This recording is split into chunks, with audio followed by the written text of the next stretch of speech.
From West Virginia. Thank you, Mr. Chairman. As one of just two licensed engineers in Congress, this is an intriguing process that we're going to undergo. I'm fascinated with that, but I've got a series of questions. I don't know how time frame we're going to be able to get through all of them, but one of them is since I've learned that we were going to have this hearing, I've tried to do a little bit more reading about this, and I don't see so far, I don't see anything about third-party certification for public safety, putting public safety first over overriding competitive pressures. Do we have some provision that will require a third party, like an IV&V that we have here, before this process advances much further? Quick answers, if I could. I'm not aware that there's any requirement at the moment for a third party. Second, okay. The second, are there going to be global standards? Because I've heard mentioned Europe and China would be. Are we going to adopt standards that are comparable? And is that underway so that we would be able to sell American cars in China, AVs over there? I would have to say our experience in the automotive industry over some time is we don't get global standards, that the regulating bodies tend to move in similar but different in the detail directions. One thing I've not heard also is, so I'm a little concerned about lack of global standards, is cost. No one has mentioned cost up here. What is the projected additional cost per vehicle that could be? Now, I guess you could probably answer it, well, that depends on whether you're going to go to level 2, 3, or 4. I understand that. But let's just say it's fundamentally not level 1 where we are right now.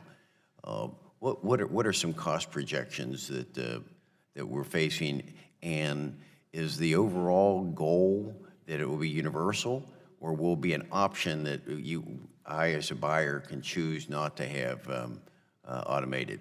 So, I'm sorry. Pratt, Dr. Pratt?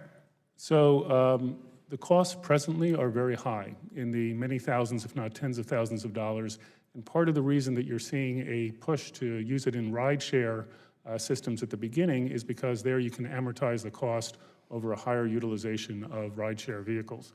However, we should keep in mind the incredible rate of decreasing costs in the electronics industry, particularly with scale.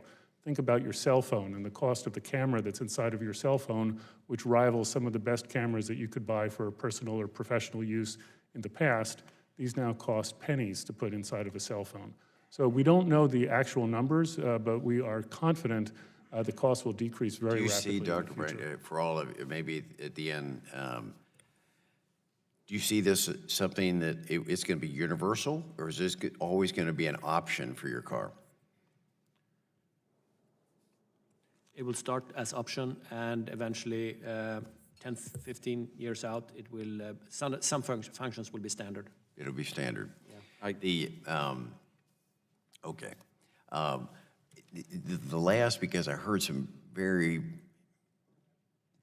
interesting arguments, very heart-wrenching and the like. So is the automobile, through this autonomous process, will that put us into an entitlement program, or is this something that's a privilege to be able to have a car?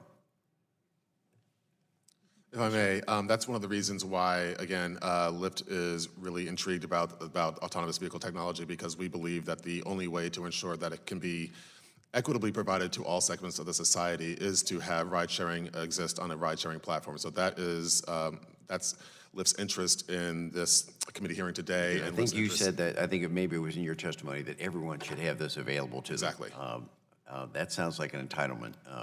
Just my concern, of course, that would be. I'm just, in a very short time I have left, I'm just curious. Everyone's been talking from 30,000 feet. I don't understand. Is someone going to get in one of these cars? Let's just say they're going to level 4 or level 5, and they're going to program something in, take me to destination X, and that gets you there. You sit back and enjoy. Is that really? Please. Yes, that's basically the goal. And as we said, it will take a long time before it gets everywhere for everyone. Will you have, so again, my curiosity, will you be able to interact with your car? As you see that visually as you're driving down, you get a phone call or an email or something and pick up milk on the way, and you have to stop and go get milk. Will you be able to tell your machine to pull into that? Absolutely. In fact, your machine may know the closest place to get milk and suggest a destination to you. Fascinating. As I said, I think this is intriguing, and as one of the two engineers, I'll be fascinated to follow how it proceeds with this, but also getting the cost down so that it is affordable for more people and not treat us at home. Yes. Just to comment on cost, yes, the systems will be expensive at start, but come down in cost in the outer years. But you should also know that you save cost on fender benders, car insurance is likely to go down, and also fuel economy is going to be improved. I'm just in closing, I hope you also will take a look at it over fuel efficiency, because I know from engineering perspective that people that use cruise control use more gas than otherwise, and I would assume that one of the fundamental focuses on this will be using a form of cruise control on your car, and therefore I'm questioning whether or not this is going to be fuel efficient. It may save lives, but I'm not buying yet into the argument of fuel efficiency. I would just add, that's one of the reasons we're rolling out the technology on electric vehicles. We think self-driving technology in electric vehicles make a lot of sense. I've gone over time, and I apologize. Yield back. The gentleman